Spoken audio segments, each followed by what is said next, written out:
Gentleman from the 21st District, Representative Liias. Thank you, Mr. Speaker, and certainly appreciate the thoughts that we've heard on this issue. I think anytime we talk about how our society deals with one another, particularly when it comes to the criminal justice system, people acting in hateful ways, it's difficult. And it's difficult to decide what an appropriate punishment is for these types of behaviors.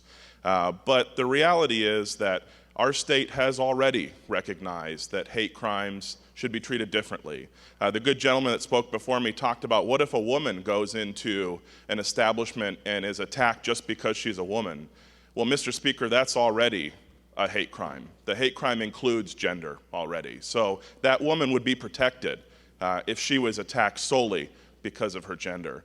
And we've heard the argument that we should treat all assaults similarly. And I think that there's some value in looking at it from that perspective, but I would remind you, Mr. Speaker, that just this afternoon, actually I guess just this morning, we passed a bill that said if you assault a police officer, you're treated differently. That's a different kind of assault. Our society has said that that's not acceptable. That it's not an assault just like it would be if you were committing a crime against any other member of the public. We're treating that class of people differently for public policy reasons. We say if you attack children, you are treated differently. You're punished more because that's unacceptable. And we've said for over 10 years in this state, if you attack somebody, if you commit a crime against them solely because of their identity, solely because of their religious background, if they're wearing a religious garb and you attack them for that reason, if you attack them because of their gender, if you attack them because they're heterosexual, solely for that reason, it can be considered a hate crime.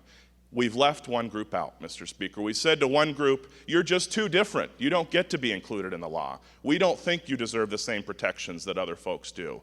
This debate isn't about the hate crime statute. This is about adding an additional group of folks who, unfortunately in this state, still are attacked. We've heard the stories from Wazoo.